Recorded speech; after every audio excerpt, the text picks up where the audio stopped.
The poet Ovid joked about lovers plucking their body hair in secret, proof that vanity spared no gender.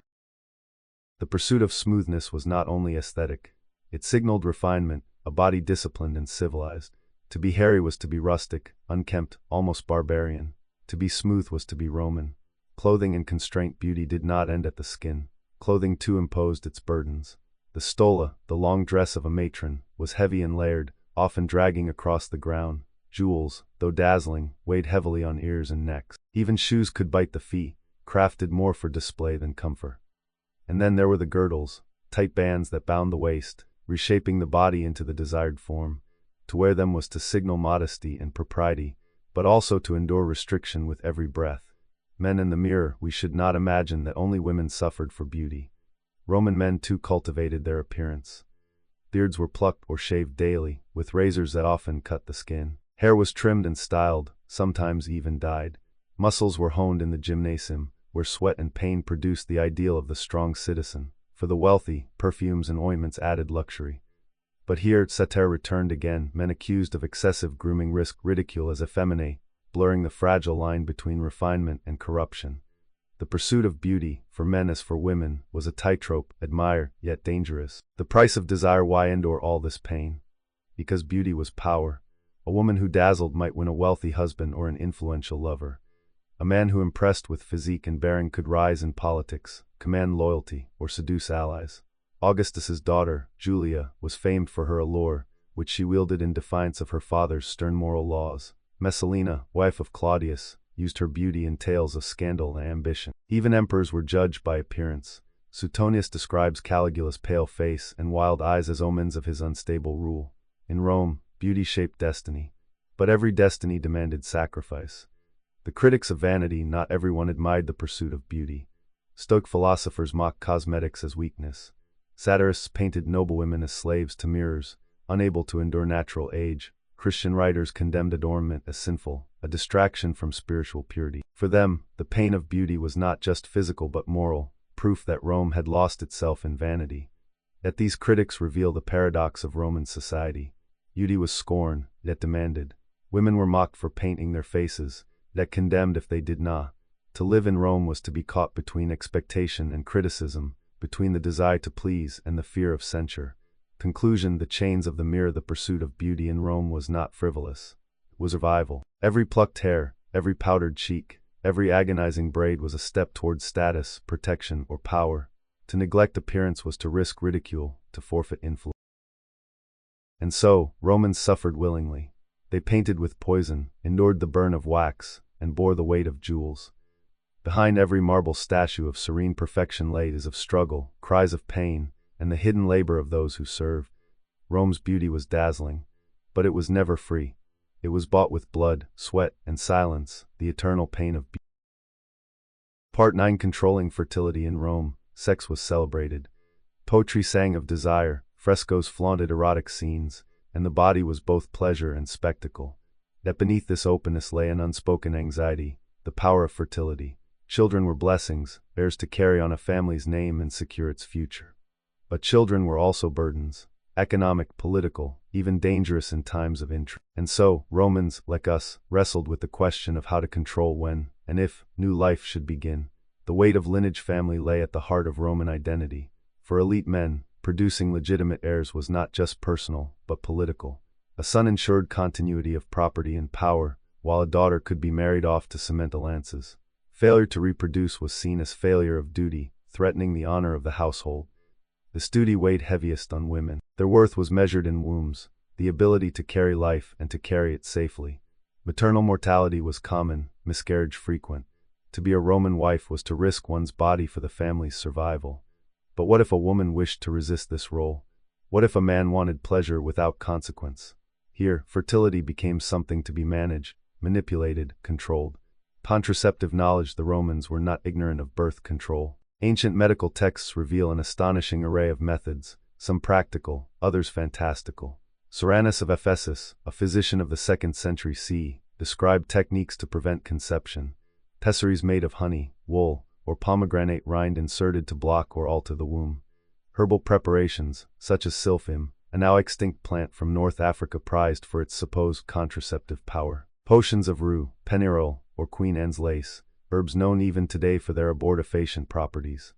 Some methods were superstitious, amulets worn around the neck, or charms inscribed on lead tablets.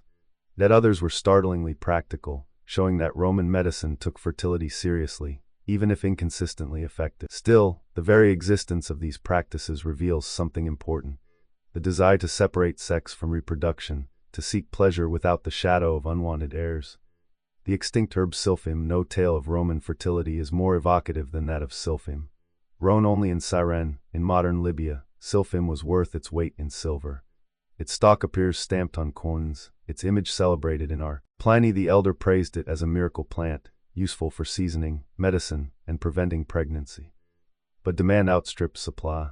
By the 1st century CE, silphium was harvested to extinction, gone forever. In its disappearance lies a symbolic truth. The Roman appetite for controlling fertility was vast, yet fragile, resting on remedies that could vanish with a harvest. Abortion and secrecy. If prevention failed, Romans turned to abortion, a practice both known and feared. Medical writers describe recipes of strong herbs, violent exercise, or even blows to the body intended to expel a fetus. Soranus warned against such dangers, offering gentler methods, but none were without risk.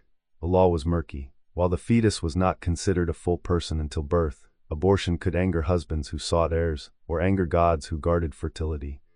Satirists accused women of discarding pregnancies to preserve beauty, or to avoid the chains of motherhood. Some were rescued and raised as slaves. Others simply perished. Archaeological evidence, from mass infant graves in places like Ashkelon, suggests this practice was far from rare. Exposure was not only about poverty, it was about control. Families could limit heirs, avoid dividing estates, or rid themselves of illegitimate children. It was a brutal solution to the eternal tension between sex and survival. The state intervenes. The anxiety over fertility was not just personal, it was political. By the time of Augustus, Rome faced a crisis. Birth rates among the elite had fallen, while civil wars had devastated the population. To restore strength, Augustus passed the Lex Julia and Lex Papia Poppaea, laws designed to encourage marriage and childbirth. Men and women who married and bore children gained privileges. Those who remained single or childless faced penalties, barred from inheritances or high office. Even widows were pressured to remarry quickly, their bodies seen as resources of the state. These laws reveal the truth. Fertility was not private in Rome. It was a public matter, a concern of emperors and senators, who sought to shape the intimate lives of citizens to ensure Rome's survival. Pleasure versus duty. At the heart of this struggle lay contradiction. Roman culture celebrated eroticism. Love poetry from Ovid to Catullus exalts in seduction, adultery, the delays of forbidden affairs. Art from Pompeii paints walls with explicit scenes, affirming sex as joyous, even divine. Yet beneath the celebration was fear of too many children, or too few, of heirs born to the wrong lovers, of women who defied their duty to reproduce. The Romans longed for both pleasure and order, and in that tension, fertility became a battlefield, of herbs and charms, of laws and punishments, of choices made in secret, often at great risk. Conclusion: the fragile balance to control fertility was to challenge nature itself.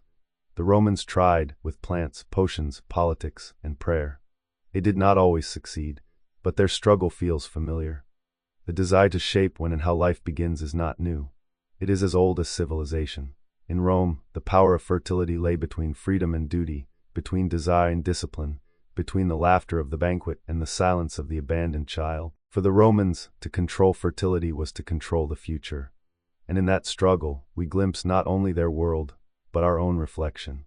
The chose was hidden, whispered, dangerous. Yet the fact it was discussed at all reveals that Roman women, however constrained, sought control over their destinies. Infanticide and exposure. When all else failed, there remained a darker path: the disposal of unwanted infants. In Rome, as in much of the ancient world, newborns were not automatically welcome.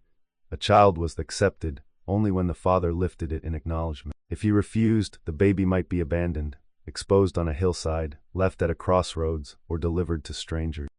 Part 10: Pleasure and Politics. In Rome, pleasure was never just private.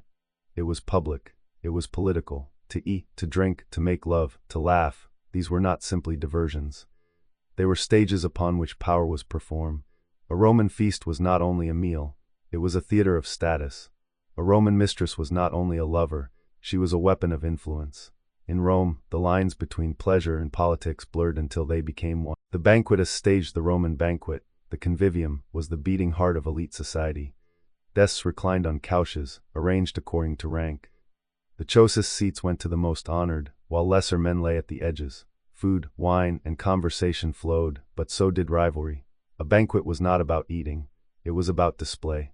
The wealth of the host gleamed in silver dishes, exotic spices, and rare delicacies, peacock, flamingo tongues, honeyed dormice. To serve ordinary fare was to admit mediocrity. To dazzle with extravagance was to command respect. But excess had its risks. Satirists like Juvenal mocked the gluttonous rich, painting them as corrupt and decadent. In the eyes of the people, too much indulgence could signal not power, but weakness. And so, the banquet became a careful performance, balancing generosity with restraint, abundance with discipline. Wine and wit at the center of every convivium was wine. Romans diluted it with water, flavored it with herbs or honey, even mixed it with seawater for sharpness. But wine was never just about intoxication. It was about revelation. Drunkenness loosened tongues, lowered inhibitions, revealed truths that sober lips dared not speak. The symposium-style banquets imported from Greece encouraged philosophical debate, recitation of poetry, or sharp political satire. A clever remark could win favor. A careless word could ruin a career. Cicero himself, master of oratory, sharpened the lances over cups of Falernian and wine. For in Rome, to drink together was to bond, or to betray.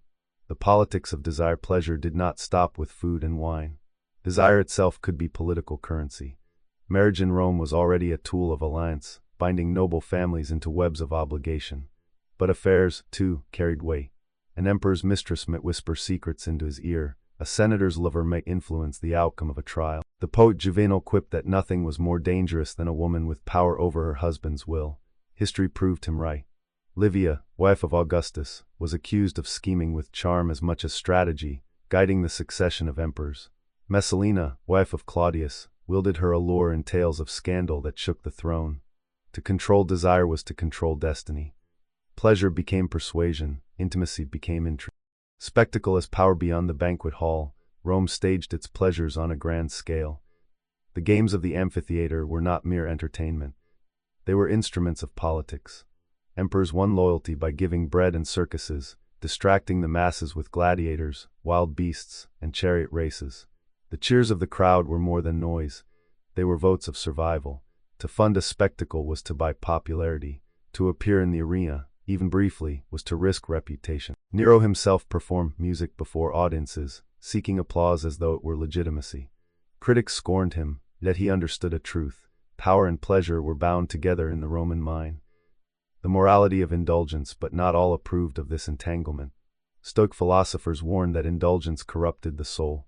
To them, the true statesman must rise above appetite, proving discipline in food, drink, and sex. Pleasure was fleeting, virtue was eternal. Seneca, advisor to Nero, wrote that gluttony enslaved men, while moderation freed them. Yet Seneca himself grew rich from imperial favor, proving the paradox.